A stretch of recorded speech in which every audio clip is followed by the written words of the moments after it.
Hello everyone, I am currently on a big metal bird, well, technically two big metal birds with an interlude in between, most likely one's a 737 MAX too, so take from that what you will. But I'm on my way up to Cairns to attend AUSARMOURFEST. Now, I should clarify that I'm not being sponsored by the event, nor have they paid me for this as an ad or the following videos in this series. They have, however, invited me up to attend the festival and touch everything up here, with the power of the magical special high-vis vest. For that, I want to thank them immensely.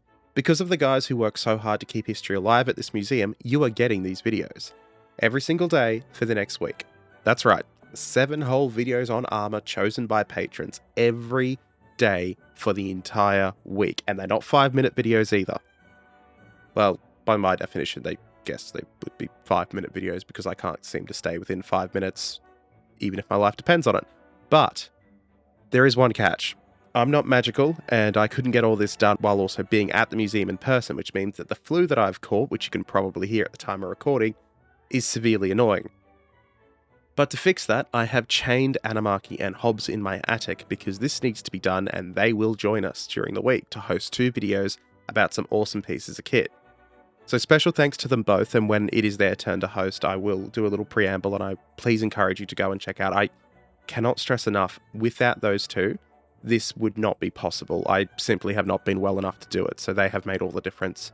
But today, without further ado, we're going to chat about the M18 Hellcat.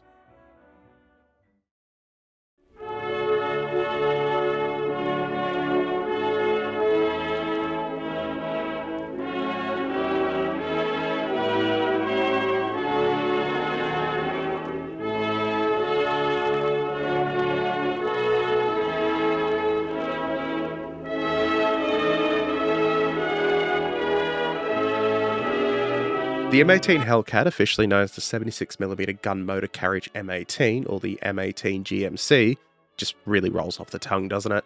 Well, it was an American tank destroyer that served with the US Army in World War II, and to a lesser extent, in a support role during the Korean War.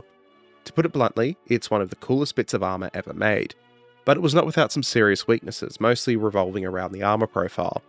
It was, however, pretty quick, and the roughly 20-ton vehicle could reach 55 miles per hour or 80 plus kilometers an hour on roads, and this technically makes it one of the fastest tracked armoured fighting vehicles of the war, despite carrying essentially the same 76mm gun as some Sherman tank variants.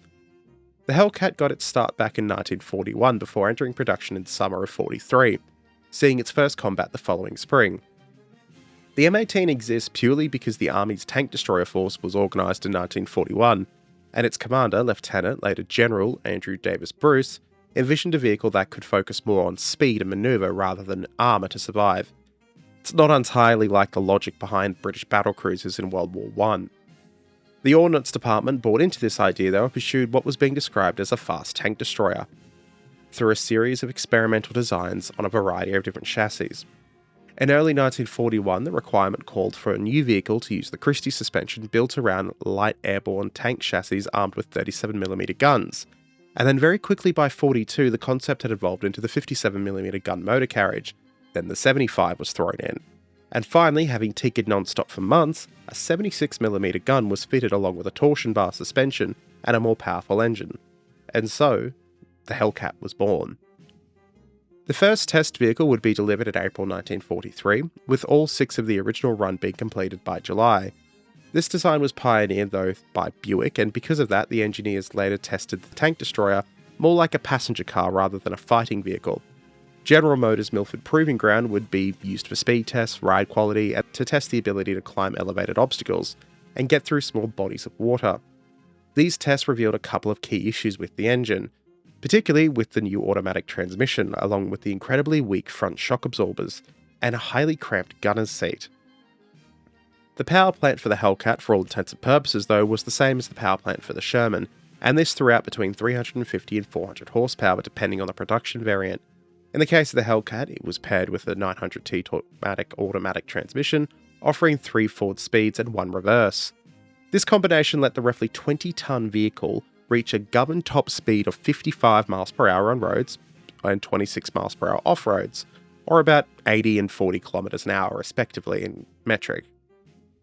The Army's 704th Tank Destroyer Battalion, who at the time was equipped with the M3 gun motor carriages, also a great bit of kit and really interesting, conducted early field testing of the Hellcats. And despite some tinkering, the unit's testing record was strong. And in a lesson of exactly what to do when it comes to procurement, the soldiers who were using the test vehicles were listened to and their suggestions were taken on board and incorporated into eventual production models, which meant that in March 1944, the Ordnance Department formally standardised what up until now has been called the T-70 as the 76mm gun motor carriage M18, or the M18 Hellcat.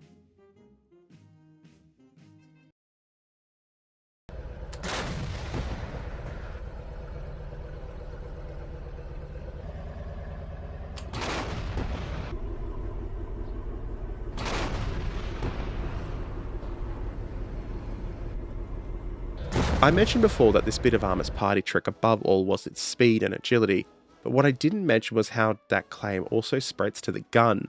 See, the Hellcat had an electro-hydraulic turret that could traverse a full 360 in just 24 seconds. The main gun could also depress to 10 degrees and elevate 20, firing up to 20 rounds per minute.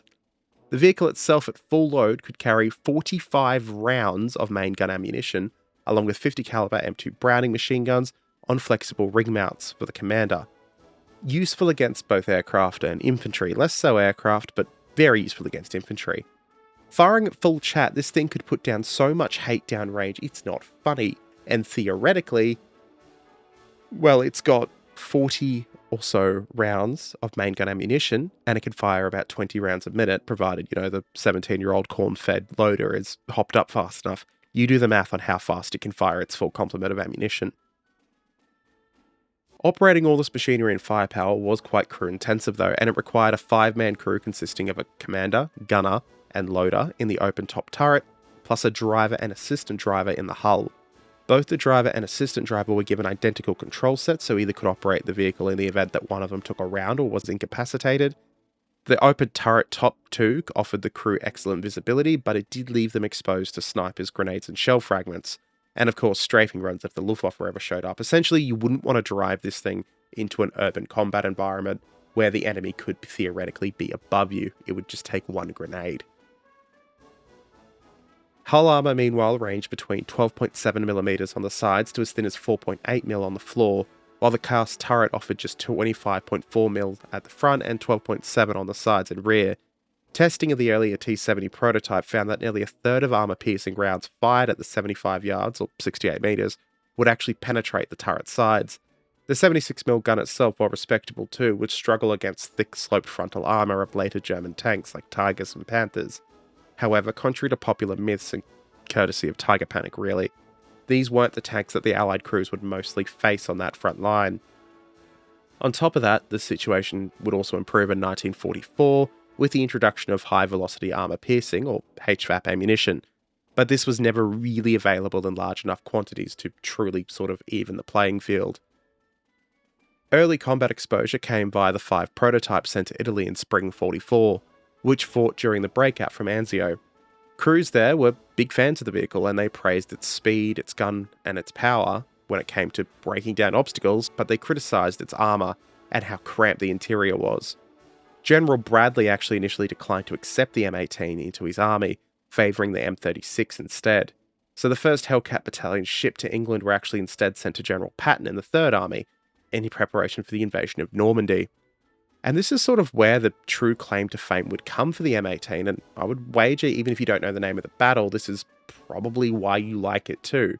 And it's because of the action at Arcourt on the 19th of September 1944. Because it was here that a platoon of the 704th Tank Destroyer Battalion attached to the 4th Armoured Division ambushed German armour of the 113th Panzer Brigade, which emerged from the fog. In just a 5-minute opening exchange, the platoon destroyed 5 German tanks with a loss of 1 M18, and went on to knock out 10 more before contact was finally broken. In barely the time it takes to tie your shoes and walk out the door, the Hellcat crews alone accounted for 6 kills, mostly Panthers. Just because they weren't done or didn't hear no bell, over the next 3 days the same battalion destroyed 39 German armoured vehicles for the loss of just 4 Hellcats. Tiger Panic be damned, this thing was stacking Panzers.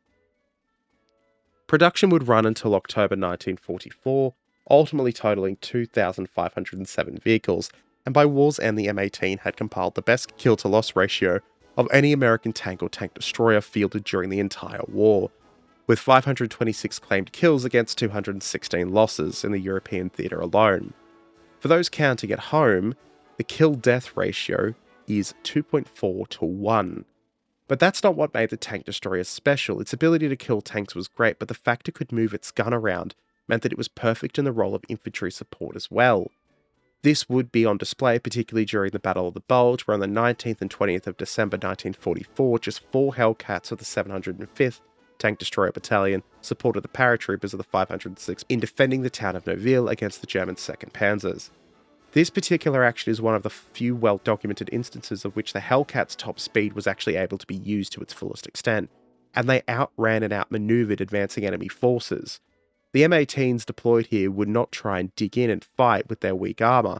They would actually be used with their initial concept in mind, adopting a shoot and scoot kind of tactic. As the war progressed, the crews of the M18 would sing its praises when it came to mobility, eventually comfort once the cramping was sorted out, and just how easy this thing became to maintain. One battalion would actually claim that a particular M18 would drive a total of 1,900 miles in combat-specific conditions before it needed its engine to be repaired. The biggest problem the crews had, well at least after the arrival of better ammo, was just the lack of a turret roof. See, not only was it bad for the crew in terms of protection, in the cold, which is, a big factor in Europe, it turned the Hellcat into an icebox, and the engine being air-cooled would suck the cold air in, just making it worse for the men inside. This of course would not be a problem for the few Hellcats that found their way into the Pacific. M18 equipped battalions supported infantry divisions in the Philippines and Okinawa, with the 637th Battalion earning a Distinguished Unit Citation for its role in Manila. In the Pacific, it should be noted that there were no big cats to fight, and the Hellcat could really just dominate the battle space, using its gun largely in supporting roles and against Japanese entrenched positions. The worst thing it's going to fight is likely going to be a horde of Hargos, and the Hellcat versus the Hargo, as much as I love the little Hargo, it's the damn M18 Hellcat. Although it was a proven design by 1945, it was getting a bit long on the tooth, and the British and the Soviets themselves showed little interest in the vehicle. This would lead to the M18 being totally withdrawn from US service just after World War II ended, and a turretless armoured utility vehicle, though, would manage to linger on in service. And it actually saw a bit of action in the Korean War, but the days of speeding Hellcats plinking off enemy targets, well, it was over. It was well and truly over by the end of World War II. With the war over, the US simply just did not need a large surplus of military vehicles or just a large military anymore, and the dated Hellcats were pretty high on the chopping block of surplus that just meant a payday for the US military. What with all the European nations out there needing equipment, Yugoslavia received 260, some of which would actually see service with Bosnian Serb and Krajina Serb forces during the Yugoslav wars in the 90s, including one which somehow was mounted on an improvised armoured train of all things. Meanwhile, over in Taiwan, the Republic of China received 214 Hellcats, eventually salvaging their turrets for use on Type 64 light tank hulls once the original chassis were completely cooked. Greece, Iran, the Philippines and Venezuela also operated Hellcats in the post-war era, with some Greek examples being turned into fixed border gun emplacements in the 20th century. Now, while the Australian Armour and Artillery Museum does not have a running Hellcat, they do have a running Sherman, and because of that you can get the understanding and the idea behind US armoured doctrine and design. I personally have always been amazed at just how tall Shermans and really are compared to other tanks, and if you look at photos, the Hellcat is pretty similar in size. I will say this too, if you like the Hellcat, there are some pretty amazing models out there. Particularly, Tamiya has released a new one. Again, not sponsored, it's just a really good model of a Hellcat. But yeah, pick a newer model, because older American armoured models, I can probably still feel the glue in my fingers from how they collapsed in on themselves when I was trying to put them together, and I don't use too much glue, so put it that way. Thank you all for coming to the first episode. Thank you again to Hobbs and Anamaki, who will be taking over the next two while I get my voice sorted out. Like, comment, hype, and subscribe for more, and we will see you tomorrow.